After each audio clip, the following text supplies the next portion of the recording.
I always thought betrayal would come from a strangera scammer, a thief, maybe even a jealous coworker. I never imagined it would come from my own blood. The morning I opened a letter from the bank claiming I was 3 months behind on a 723,000 mortgage for a house I'd never heard of, I thought it was a mistake. By sunset, I realized it was worse than any mistake. It was my mother and my sister. They had taken out the loan in my name, forged my signature, and bought themselves a dream home. I didn't scream. I didn't confront. I quietly packed my things, walked out the front door, and left the police report on the dining table. What came next wasn't just legal fallout, it was the unraveling of everything I once believed about love, family, and loyalty. And the hardest part? They never thought I'd do anything about it. At first, I convinced myself it was some sort of clerical error, a bank mistake, a wrong address. Something anyone could explain how my name ended up on a 723,000 mortgage I never applied for. I hadn't even left Denver in 6 months, and I certainly hadn't purchased a home in a suburb I didn't recognize. I stared at the envelope again. My full name was typed cleanly across the top, followed by an account number I didn't recognize, and the words, "Final notice before foreclosure." I sat there, the coffee on my desk going cold. I hadn't even opened my budgeting app that morning. My entire world had narrowed into a single line on that page.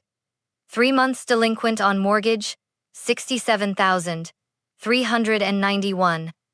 The loan was with an unfamiliar bankone I had never done business with.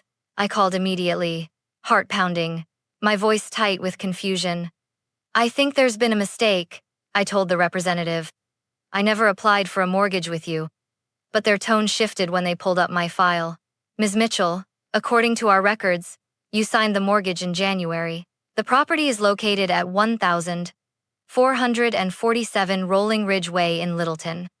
Littleton. My stomach dropped.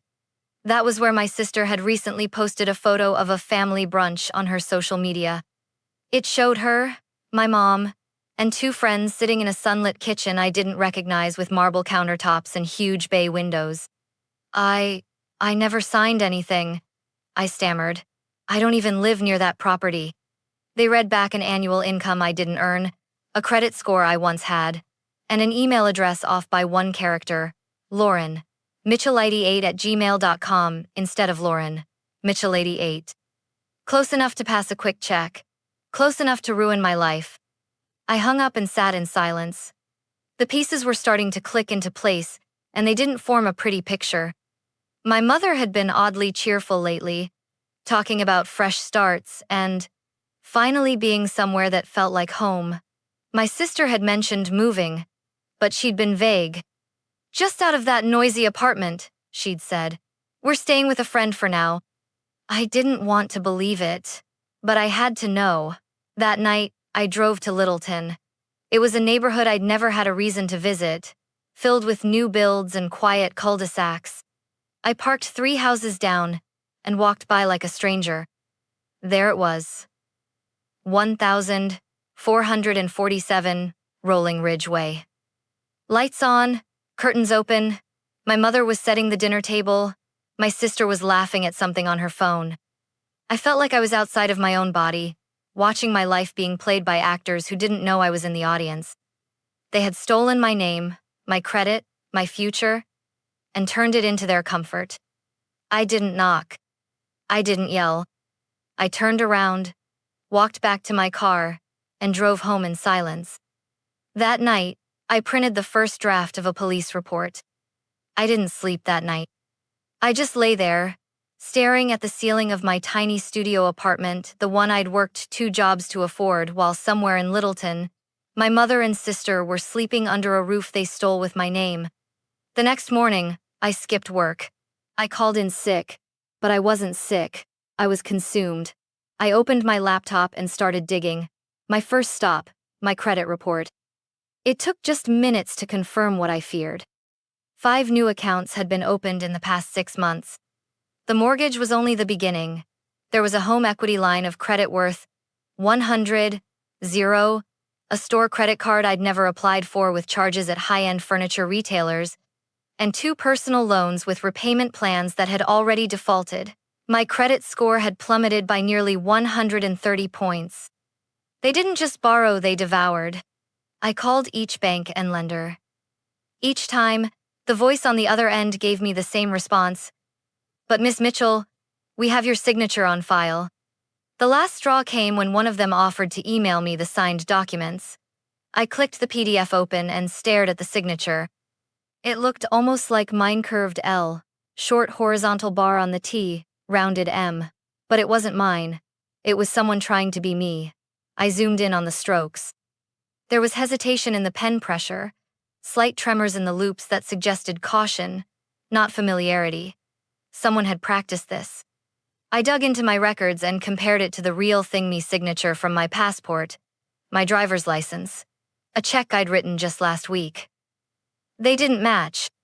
I needed an expert. Through a friend at my old community college, I found a retired forensic handwriting analyst named Mr. Ellison. I met him in the back of a quiet notary office, where he reviewed the documents with the practiced eyes of someone who had testified in federal court. "These are good," he said after 20 minutes of silence. "But they're not yours. Whoever did this studied your writing, but the consistency isn't there. See the skip here? That shows pause. This isn't a natural signature." I felt vindicated and sick. As I was leaving, Mr. Ellison asked gently, "Family?" I nodded. He didn't say anything more. He didn't have to. By the time I got home, I had a folder full of scanned documents, highlighted inconsistencies, a sworn statement from Ellison, and a deep, cold ache in my chest. I pulled out an old photo of my mother and sister from the hallway drawer, from when we were still a family that shared Sunday dinners and birthday cakes. I couldn't reconcile those smiles with the people who'd done this to me. I knew I couldn't confront them directly. Not yet. They would lie. They would spin. I needed a move they couldn't argue with. Something official, unquestionable. So I downloaded the identity theft packet from the Federal Trade Commission. I started filling it out line by line, watching as each form turned my private heartbreak into legal truth. By midnight, the police report was ready, unsigned, but complete. It sat on my table like a loaded weapon, and I wasn't sure who I was more afraid of using it against, them or myself. It would have hurt less if it had just been my sister. Amanda had always been impulsive, driven by image and approval. She lived for the likes, the filtered selfies, the illusion of perfection. But my mother? That was a different wound altogether. I couldn't stop replaying the moments when I should have seen it coming. Like the day Amanda totaled her first car in college and Mom bought her another one the next week, saying, "She's under a lot of pressure." Or when I got into the same university as Amanda with a partial scholarship, and Mom suggested I stay local to save money and help around the house. It wasn't that she didn't love me. I think she did in her way. But I was the fallback child, the responsible one, the quiet one, the one who didn't ask for much and always handled her own mess. They had relied on that. That's why they chose me, because they knew I wouldn't make a scene. They were right until now. I started gathering pieces of my childhood photos, letters, even old text threads. I was looking for something to prove I hadn't imagined the imbalance. That maybe, just maybe, this betrayal had roots that stretched back years. There was the birthday where Amanda got an iPad, and I got a clearance shelf sweater. The time I landed a summer internship at a local accounting firm, Mom never showed up to the celebratory dinner because Amanda had a bad day and needed company. Even as adults, it was Amanda who got the family support. When she and her boyfriend broke up, Mom let her move back home and covered her bills. When I twisted my ankle and missed work for a week, Mom told me to be more careful because you don't have anyone to fall back on. Maybe that was the point. I never had anyone to fall back on, so they assumed I'd always stand up heaven after being trampled. I sat on the edge of my bed that night, holding a photo of the three of us, Mom, Amanda, and me at my college graduation. Amanda wore sunglasses and looked bored. Mom was smiling. I was standing off to the side, half-cropped from the frame. I hadn't noticed that until now. I finally understood. I wasn't just their financial scapegoat. I was their emotional placeholder too. The girl who made it easier to pretend everything was fine, because she never made noise. The one they could lean on without fear of collapse.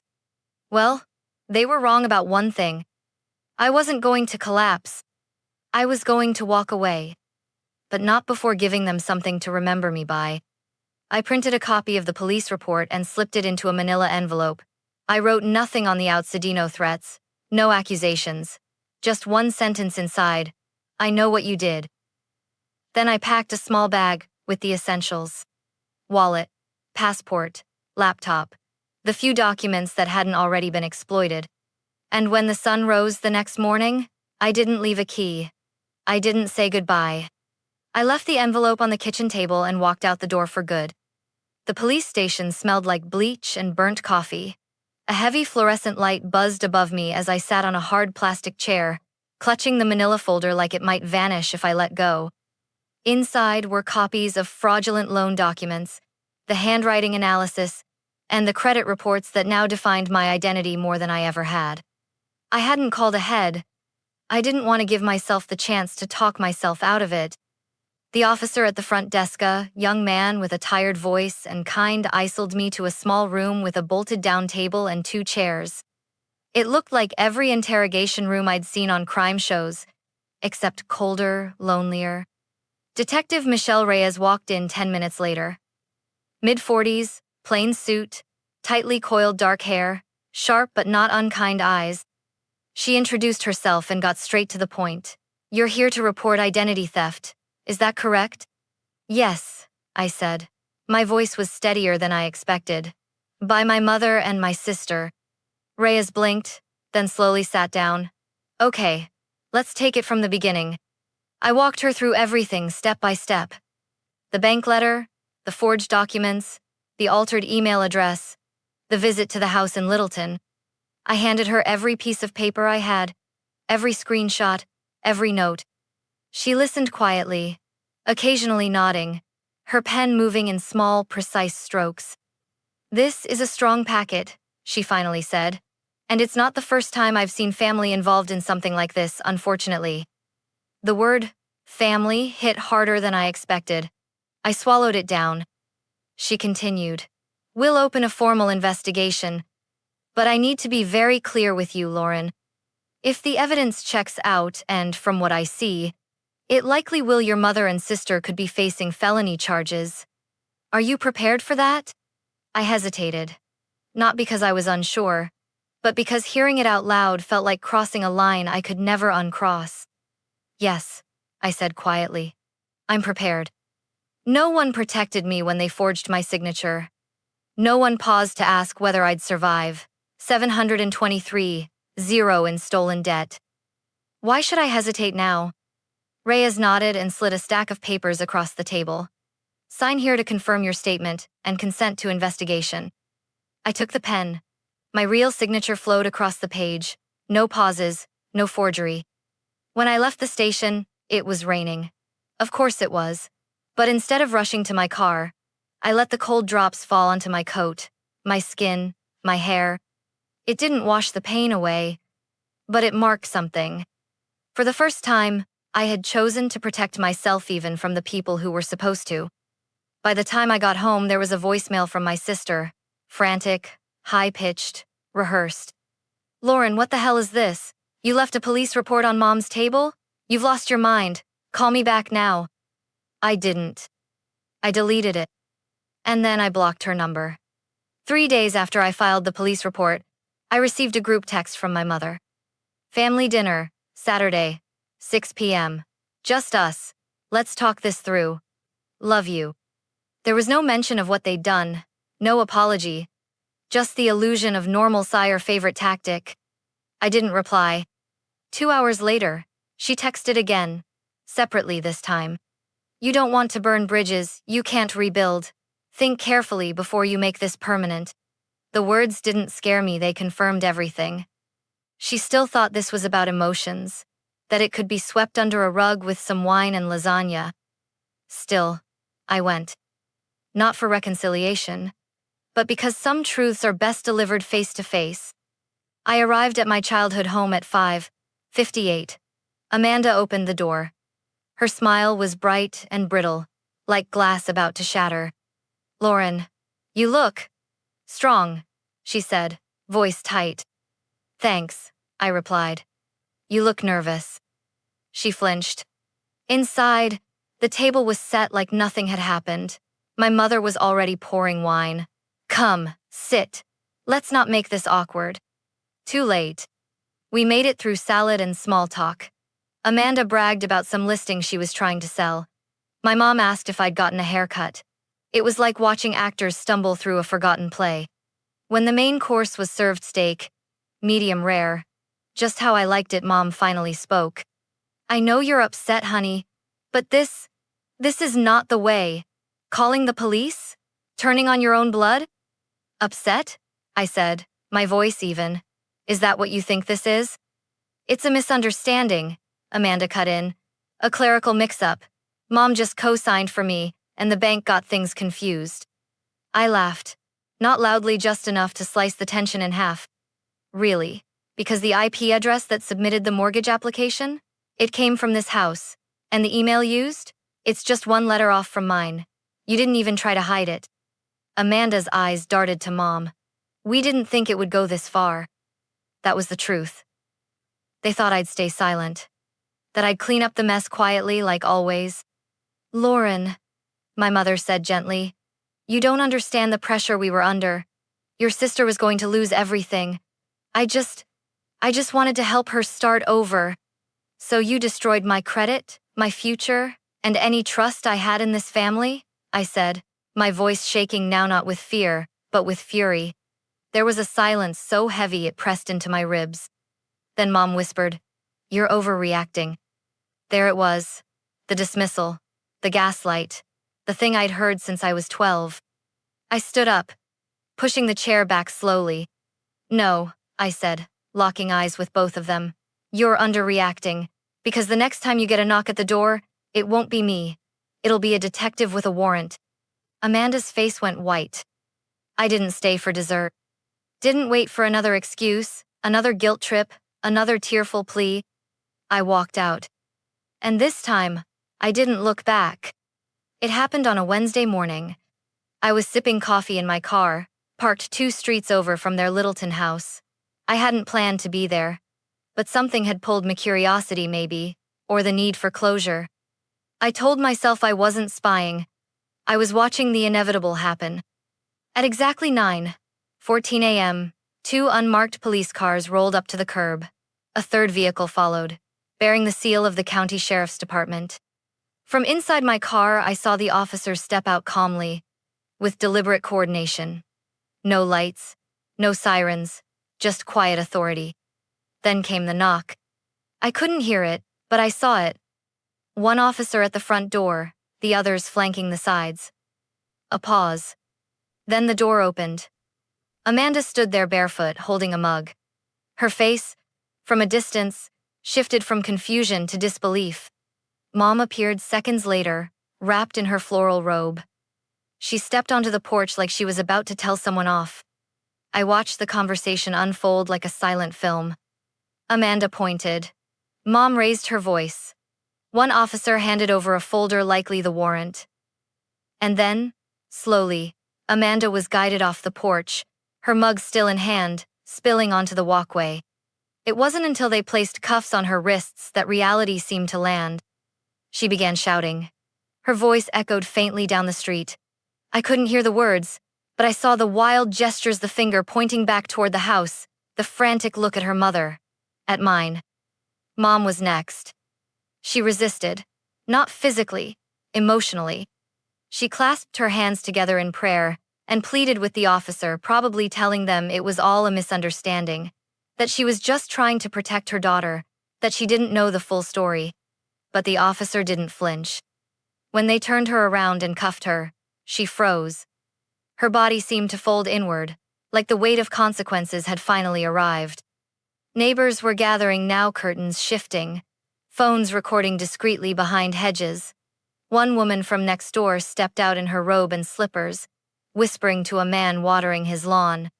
2 officers went inside the house, Minutes later, they emerged with files, electronics, a laptop, and a lockbox.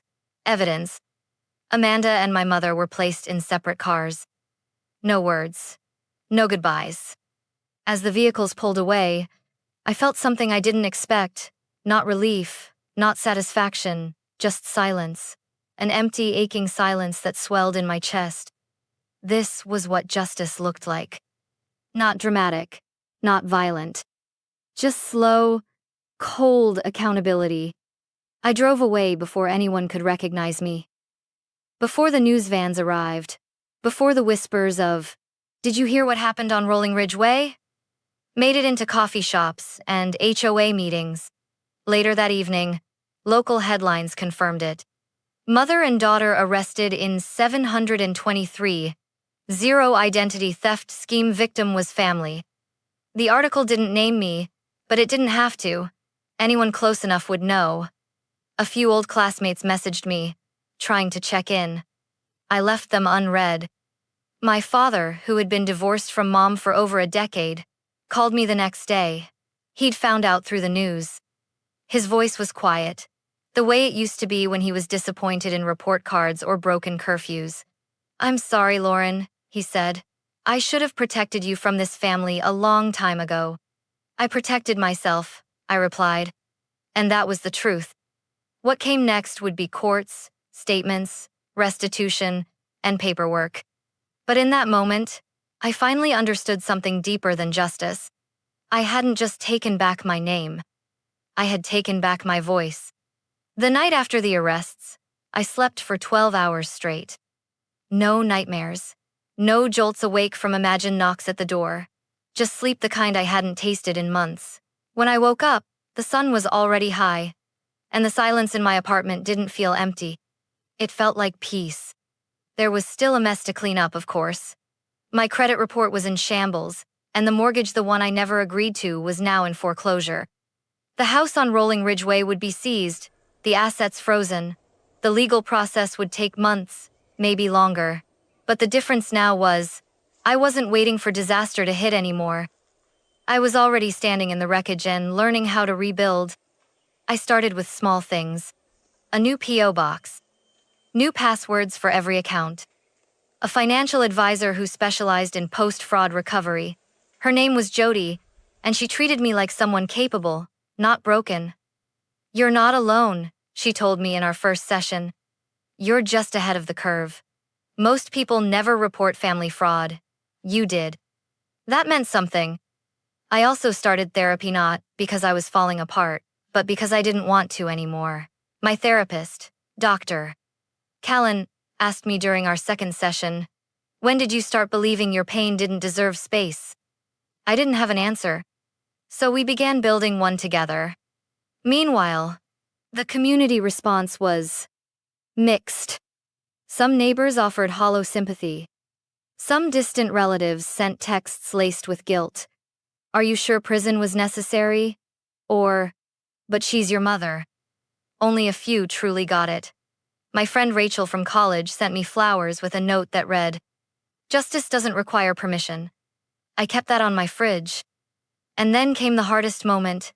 A letter, scrawled in colored pencil from my niece, Ava, Amanda's 8-year-old daughter. "Auntie Lauren, Mommy is in trouble and I don't understand. Grandma cries a lot. I miss you. Can we have tea like before?" I broke. Not out of regret but grief. For her. For what she would grow up learning. For the inheritance of deception she didn't choose. I didn't reply right away. I wasn't ready. But I bought a small stuffed fox, just like the one I gave her when she was 3, and mailed it to her new temporary address along with a simple note. "I love you. You didn't do anything wrong." Because she needed to hear that. And maybe, so did I. Weeks turned into months. I kept working, paying off the remaining debts, filing disputes. I started volunteering part-time with a nonprofit that helps victims of financial abuse, especially those harmed by family. My story wasn't unique. That hurt, but it also helped. Every time I told it, I found new strength. And somewhere along the way, I realized I hadn't just left my old home. I had left the version of myself who kept making herself small to make others comfortable. That version was gone. This one stood up, signed papers, made calls, pressed charges, and never apologized for saving herself. 6 months after the arrests, the foreclosure on the Littleton house was finalized. The home was listed for auction, stripped of its curated charm and carefully staged lies. When I looked at the photos online, I didn't feel anything, not satisfaction, not regret, just distance. It was never mine to begin with. What was mine finally was the quiet, sunlit apartment I now called home, a place I chose, paid for, and protected. I filled it with the things that made me feel safe: warm lighting, shelves of fiction, a new lockbox for my documents, and a locked door that only I had the key to. My boundaries were no longer invisible. They had locks, alarms, paper trails, and they had a voice. Mine. One afternoon, I received a letter from my mother, handwritten, in neat, familiar cursive. The same handwriting she probably used when forging my name. Inside, she wrote that she never meant to hurt me, that she just panicked and wanted to help Amanda get back on her feet. She asked if I could find it in my heart to forgive. I didn't respond. Forgiveness isn't owed, especially when it's used as a tool to reset the game without changing the rules. Instead, I wrote a different letter, this one to myself. I wrote about the night I walked out, the weight of the folder, the chill in the air, the way silence followed me like a shadow, but didn't consume me.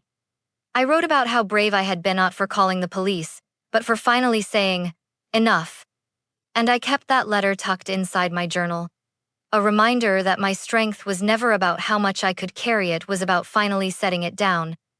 People still ask me if I ever plan to speak to them again. Amanda will be out in a year. My mother's sentence was shorter, reduced for age, and first-time offense. They'll re-enter the world with their stories sharpened and repackaged. We were misunderstood. We were punished enough. We're family. But I don't owe them access to my life. What I owe is to myself. To the girl who once whispered her needs so quietly, even her family forgot she had them. To the woman who now speaks clearly, signs her name proudly, and never signs anything blindly again. One day, maybe, Ava will ask me what happened really. Not what her mother tells her, not what the internet says, but the truth. And when that day comes, I'll tell her everything. Not to turn her against anyone, but to teach her something no one taught me. Family is not immune from accountability. And love, real love, doesn't ask you to sacrifice your identity for someone else's comfort. I walked away from the people who raised me not because I didn't love them, but because I finally started loving myself more.